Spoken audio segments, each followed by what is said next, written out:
Hello, c'est Zizil et bienvenue dans cette nouvelle émission qui va parler de Pathfinder 2. J'ai l'honneur d'être avec Tyr. Tyr, comment ça va aujourd'hui? Bah ouais, écoute, moi ça va, Imhotep, tranquille, dab, voilà. C'est- Super.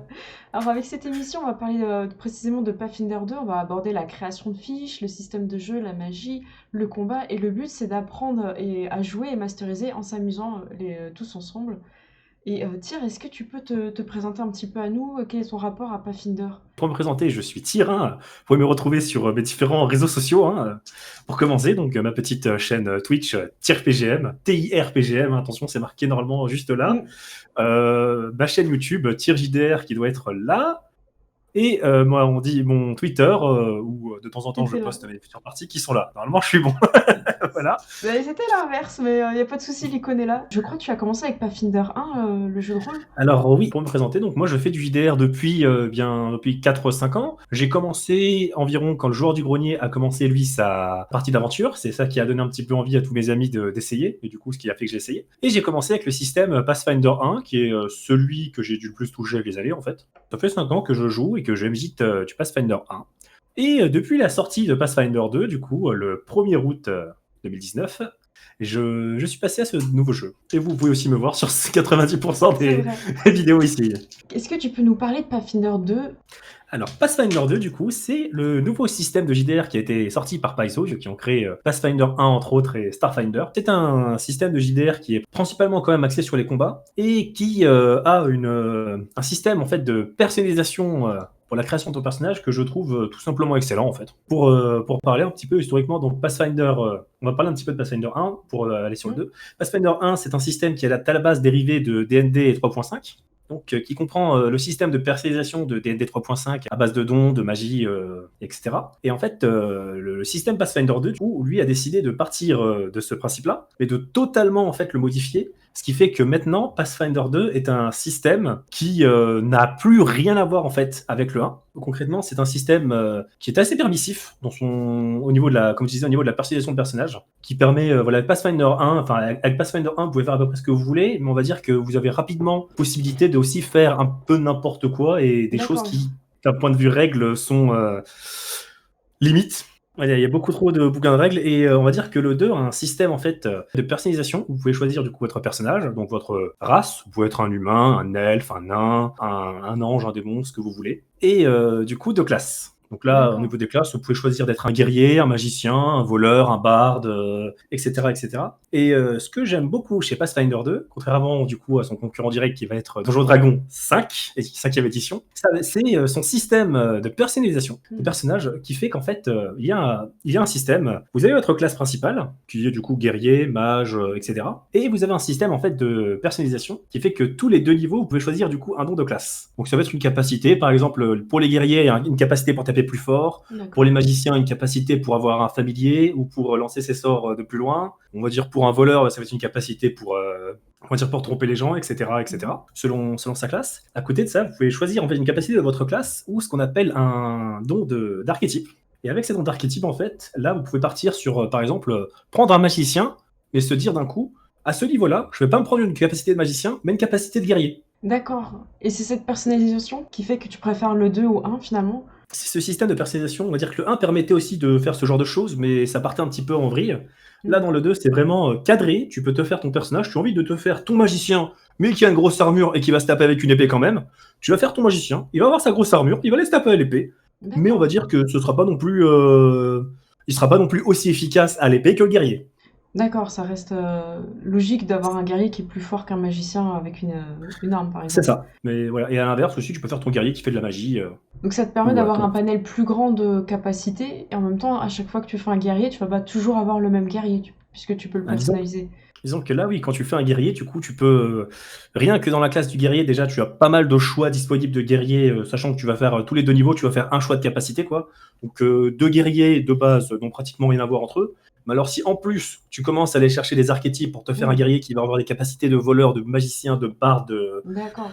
de chasseur, etc., là, ça va plus rien avoir à voir. Tu peux vraiment avoir ton personnage qui est fait à ta sauce, c'est ton héros, et puis voilà. Ah bah c'est super. Et à qui tu le recommandes, Pathfinder 2? Alors déjà, pour ce qui est des joueurs, déjà je recommanderais beaucoup plus que le 1 pour les joueurs débutants, parce qu'il a un D'accord. système qui par rapport au 1 je trouve beaucoup moins complexe et beaucoup plus fluide surtout, ce qui est pas mal au niveau des maîtres de jeu.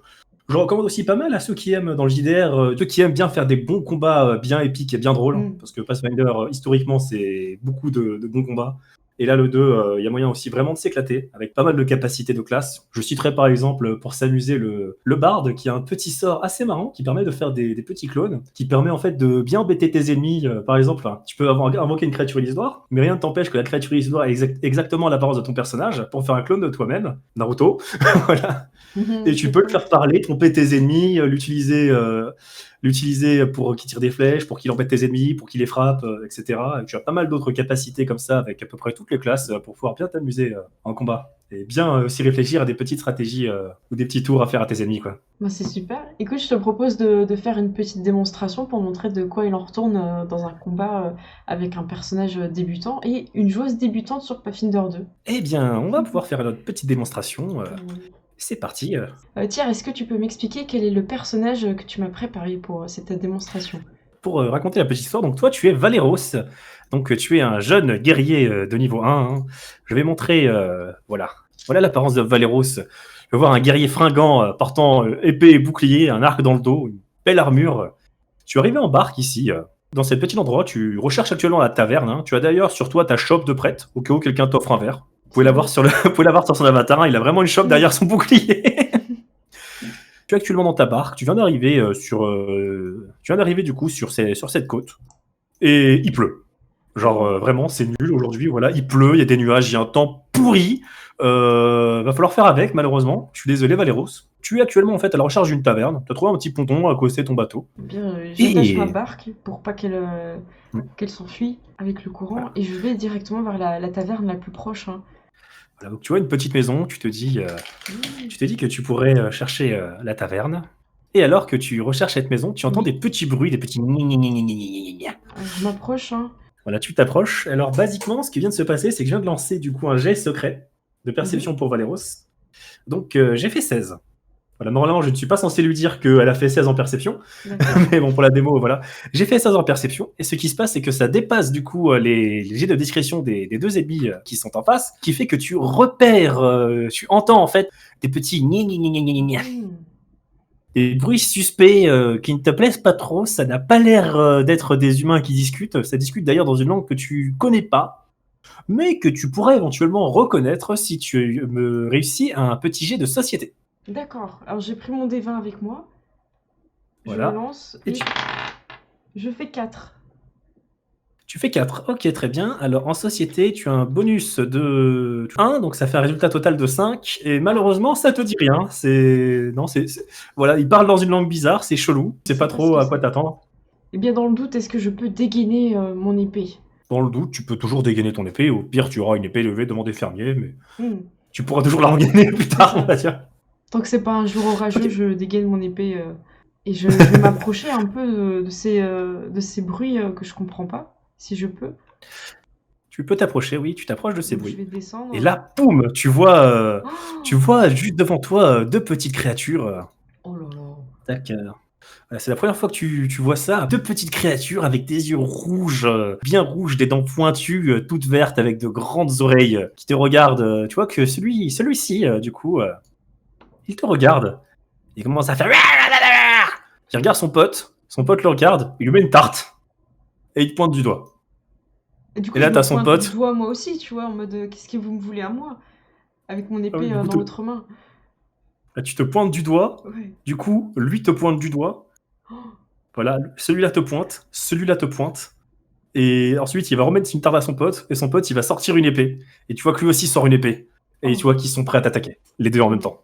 Une posture de combat et je les attends, Voyant ces deux gobelins, du coup, qui te chargent, hein, je t'autorise à lever ton bouclier. Donc, oh, utiliser l'action parfait. de lever son bouclier pour avoir ton bouclier levé et augmenter, du coup, ta défense d'un montant égal au bonus de ton bouclier qui est de 2. D'accord, bah, parfait, Du je coup, fais ce ça. sera. Ok, tu as ton bouclier levé. Et du coup, je t'autorise à lancer un petit jet d'initiative. Alors, est-ce que je lance un D20 pour l'initiative? Oui, tu peux lancer un D20. Oh là, je fais que des petits jets avec ce dé, je vais changer après. J'ai fait 3. 3. Ok, tu fais 3 et tu as un bonus de perception. Donc dans ta fiche, on peut voir que tu as un bonus de perception de plus 5, ce qui donne un résultat total de 8. Je vais lancer ces deux gobelins. Le premier, du coup, le premier qui nous fait un 10, donc 12, et le deuxième, il nous fait un 16, donc 18. Les gobelins sont beaucoup plus énervés que toi. Mais c'est ça, en même temps, j'ai pas Tac. encore été boire à la taverne, je suis pas réveillée. C'est ça.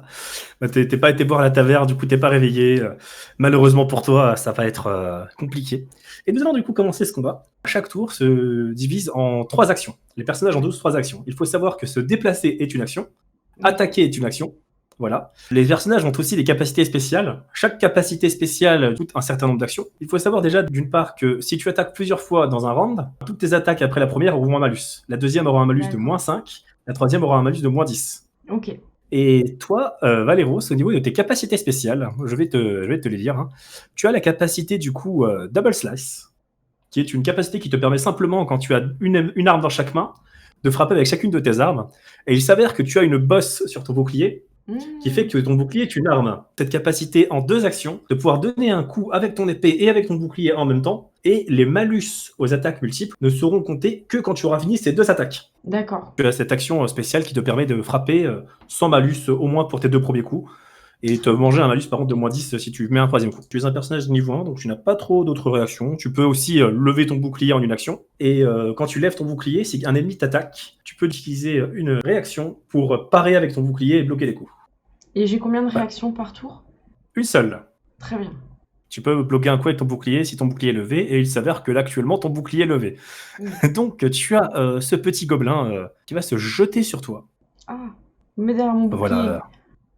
Il va se jeter sur toi, et voyant ton bouclier levé, eh bien, il va quand même taper dedans. Hein. Est-ce qu'il faut que je te dise avant que j'utilise la réaction ou après qu'il est touché? La réaction, c'est après qu'il est touché. D'accord. Il va tenter de te frapper. Malheureusement, son premier coup va totalement passer à côté de toi, il va totalement te louper. Il va rester quand même une deuxième fois, puisqu'il a encore une action. Et là, il a moins Tac. 5, c'est ça? Et là, il a moins 5, oui. Il essaie de te frapper une deuxième fois. Et bien, malheureusement pour lui, c'est pas son jour. Hein, il n'arrive pas du tout à te toucher. C'est raté pour ce deuxième coup. L'autre gobelin derrière qui l'engueule, hein, tu sens que ce gobelin-là est un stagiaire. Ouais. Et que l'autre, c'est son patron qui essaye de l'engueuler tout le temps. Celui-ci aussi va se jeter sur toi. Je vais lancer son attaque. Là, par contre, celui-ci, il va réussir à te toucher. Et il s'avère qu'avec ton bouclier, tu bloques la totalité des dégâts. Il ne t'a fait que 3 points de dégâts. Ton bouclier arrête 5 points de dégâts. Donc, tu bloques tout. Vu que tu as bloqué la totalité des dégâts, ton bouclier n'est même pas endommagé. D'accord, oui. Il a une durabilité, oui. En gros, les points de durabilité qu'il se prend sont toujours égaux au montant des dégâts qu'il n'a pas paré. D'accord. Il part 5 de dégâts. Disons que si le gobelin t'aurait fait 8 points de dégâts, 5 moins 8, il se serait pris 3 points de dégâts le bouclier. D'accord. Et toi aussi. Donc le gobelin va quand même réessayer de t'attaquer une dernière fois. Ah là là, avec son malus. Ah, et il est... Avec son malus, il a un malus de moins 4. Toi, tu es actuellement à 20 d'AC. Alors 20 d'AC, est-ce que tu peux m'expliquer quoi ça correspond? Donc l'AC, c'est ton score c'est ton score de défense. Classe Armor en anglais. D'accord. C'est ton score de défense. Actuellement, tu as 20 d'AC. Le calcul, c'est très simple. Tu as une base de 10 pour tout le monde. Plus ensuite ton niveau. Toi, c'est 1. Plus ton niveau d'entraînement. Actuellement, aux armures, tu es entraîné. Donc ça te donne 2. Donc déjà, tu as 13. À côté de ça, tu as le bonus de ton armure. Tu as une breastplate. Donc une armure qui te donne un bonus de plus 4 à l'AC. Donc on est à 17. Elle t'empêche un petit peu d'utiliser ta dextérité. Que tu ajoutes aussi à ça ta dextérité. Mais l'armure, du coup, est plutôt lourde. T'empêche de bouger comme tu veux. Donc tu ne peux utiliser que 1 point de dextérité à ton armure, ce qui fait 18. Et en plus de ça, on ajoute du coup les 2 points de ton bouclier qui est levé, et on arrive à 20. D'accord, ça y est, je comprends. Ce gobelin, lui, a fait son jet d'attaque, et avec sa deuxième attaque, il a réussi à te toucher une fois de plus. Tu as déjà paré avec ton bouclier, tu as déjà utilisé la réaction, tu ne peux plus. Donc là, il va te faire mal. Donc je vais lancer son petit jet de dégâts. Il va te faire 4 points de dégâts. Et 4, c'est par rapport à l'arme qu'il utilise? Alors lui, il utilise une Dog Slicer qui lance 1 des 6 points de dégâts. Il n'a pas de bonus de force. S'il avait un bonus de force, on aurait rajouté son bonus de force de dégâts. Là, non. Donc il a lancé son D6 de dégâts, il a fait 4. Hein, voilà. D'accord, très bien. Bien, tu perds 4 points de vie. Donc hop, tu as mal. Tu as mal. Ce gobelin-là, celui-ci t'a frappé. Hein. Je te le cible. Oui. Et donc, c'est à toi de jouer. Donc tu as ton épée, ton bouclier de près. Tu es prêt à le tabasser allègrement. Eh bien, écoute, je vais attaquer 2 fois ce gobelin-là, et si possible, garder ma 3e action pour relever le bouclier. Si j'ai bien compris, ça prend une action. Ouais, c'est ça. Donc tu peux utiliser du coup tes 2 premières actions pour faire ton combo épée bouclier Voilà. et ta troisième action pour lever ton bouclier derrière. Eh bien, très bien, je vais faire ça. Je lance mon D20 pour la première OK. attaque sans malus. Et je fais 20. Tu fais 20, OK, c'est un critique. Oh, Donc là, c'est un 20 naturel, c'est génial, parfait pour l'exemple. Tout ce qui va se passer, c'est que tu vas lancer ton jet de dégâts. Pour toi, c'est, il me semble, un D8. oui. Tu as un D8 plus 4 de dégâts, et puisque c'est un critique, les dégâts vont être doublés. Oh. Alors, je fais 6 avec le D8. 6 avec le D8, donc 6 plus ton bonus de 4, ça fait 10, plus tu doubles de dégâts, ce qui fait que tu fais 10 x 2, 20 de dégâts sur ce gobelin. Wow. Eh bien, tu vas lui donner un violent coup d'épée pour te venger de ce gobelin qui t'a planté. Et tu vas littéralement lui donner un coup d'épée au niveau du cou et lui couper la tête. Tu vas voir sa tête qui va voler au loin. Ce gobelin est instantanément mort. Et il faut savoir qu'au niveau des règles, si on fait des dégâts égaux au double des points de vie maximum d'une personne, on la tue instantanément, sans jet de sauvegarde, sans rien. Ce gobelin n'avait que 6 points de vie, tu lui as fait 20 points de dégâts, il est dead. Il faut savoir que c'est assez dangereux quand tu es maître de jeu, du coup il faut faire attention avec les dégâts de ces monstres. Les monstres, s'ils font beaucoup de dégâts pour des personnages qui sont bas niveau, qui n'ont pas beaucoup de points de vie, ça peut très vite les tuer. En cas de critique, là t'as ce gobelin qui a 6 points de vie, bon c'est squeak. Il est fini. T'as encore ton coup de bouclier. Et il s'avère qu'avec ton double slice, eh bien, tu n'es pas obligé d'attaquer la même cible avec tes 2 attaques. Donc, je peux donner le coup de bouclier sur le deuxième gobelin stagiaire. Tu peux donner le coup de bouclier sur le deuxième gobelin stagiaire. Eh bien, très bien. Et je fais 11. Tu fais 11. Donc, au niveau de ton bouclier, tu as un bonus. Eh bien, tu as un bonus de toute façon de plus 9. Il faut savoir par contre que le double slice a quand même un effet que je n'ai pas précisé plus tôt, c'est que si l'arme que tu utilises dans ta main droite n'a pas le trait agile, tu as quand même un malus de -2. Ah, d'accord. Il faut prendre des armes qui sont petites pour pouvoir attaquer avec les armes à 2 mains. Si tu as 2 armes lourdes, tu auras plus de mal à attaquer avec ta deuxième main. Ce qui est normal. La première n'a pas de malus, mais la deuxième par contre, là, si c'est pas une petite dague ou une arme vraiment légère, tu auras toujours un malus de -2. D'accord. Et ton bouclier n'étant pas considéré comme une arme légère, tu auras donc un malus de -2. Mais par contre, tu n'as pas le malus des attaques multiples. Tu as 18. Le deuxième gobelin, actuellement, tu le touches. Il n'a que 16 de classe d'armure. D'accord. Tu peux lancer ton jet de dégâts avec le bouclier. Avec le bouclier, c'est un D6. D'accord, très bien. Je lance mon D6 de dégâts. Je fais 5 avec. Ou 5 plus 4 de bonus de force quand même. Ah oui. Ce qui donne un total de 9. Donc tu lui mets un coup de bouclier, un gros bonk en un seul tour. Ces 2 gobelins sont décédés. Ces 2 gobelins sont tombés à terre. Celui-ci est décédé et celui-ci a pris une grande bosse droite dans la tête et il est complètement sonné. Il est en train de se vider de son sang. Et toi, tu as tabassé ces 2 gobelins à côté de cette ferme qui t'avaient empêché d'aller à ta taverne. Tu ne sais pas d'ailleurs ce qu'ils faisaient ici. Mais tu as triomphé de ces 2 gobelins et tu es prêt à repartir boire un verre. Ouais. Espérons-le. Ça doit être par là, la taverne. Tu continues ton chemin vers la taverne dans ce jour pluvieux et triomphant. Et voilà. Merci beaucoup. Super démonstration. Et je crois savoir que le personnage que tu m'as donné est un personnage officiel qu'on peut avoir sur le livre. Alors, il s'agit d'un personnage officiel. Sa fiche de personnage, pour l'instant en anglaise, est disponible si vous allez la chercher sur le site de Paizo. Vous pouvez récupérer sa fiche, hein, c'est Valeros, guerrier niveau 1, vous aurez sa fiche, il n'y a pas de souci. Vous avez aussi d'ailleurs, pour commencer des parties rapidement, si vous voulez, une fiche de chaque personnage, de chaque classe niveau 1 qui est disponible là-dessus. D'accord. Sachant qu'aussi, à côté, si vous voulez débuter d'ailleurs, actuellement, je crois qu'il est encore gratuit sur Roll20, vous avez un scénario d'introduction à Pathfinder 2 qui est disponible. Vous pouvez aller le télécharger sur Roll20. Le scénario est déjà totalement préparé avec les ennemis qui sont prêts, les personnages qui sont prêts. Vous pouvez le télécharger et directement commencer votre partie dessus. D'accord, super.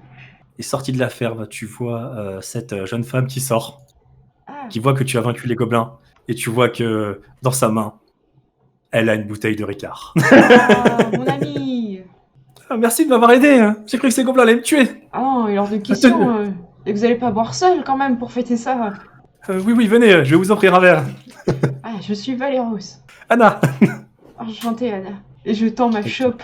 Tu tends ta chope, elle te sert un verre de Ricard. Et c'est ainsi que finit cette aventure. Oh, c'est super. Oh, merci. Ce que je propose pour le prochain épisode, c'est qu'on voit la création d'un personnage et qu'on voit à quoi ça correspond, les statistiques, maintenant qu'on a vu un petit peu comment ça se passait en partie. Et qu'on voit aussi les jets de dés un peu plus courants, pas forcément ceux du combat, si ça t'intéresse. Et que ça vous intéresse aussi, laissez-nous des commentaires sur une classe que vous auriez envie qu'on puisse faire pour un premier personnage. Comment arriver à avoir un petit personnage un peu cool dès le niveau 1, et puis ce qu'il est possible de faire. Encore une fois, vous verrez qu'il y a beaucoup de personnalisations possibles. Même au niveau 1, tu peux avoir des personnages qui sont très différents. Ah bah super. Bah, on vous remercie et on vous dit à la fois prochaine. On va préparer la suite de l'émission. N'hésitez pas à nous laisser des commentaires pour savoir si vous avez aimé, si ce format vous intéresse, si vous avez envie d'en apprendre plus sur les techniques de combat, un petit peu aller plus en profondeur, ou si là déjà pour désamorcer un petit peu le jeu et apprendre, c'est intéressant. Et n'hésitez pas à partager, laisser un pouce vers le haut et un commentaire. On vous dit à bientôt. Ciao. Merci beaucoup, Tyr. À la prochaine. Salut!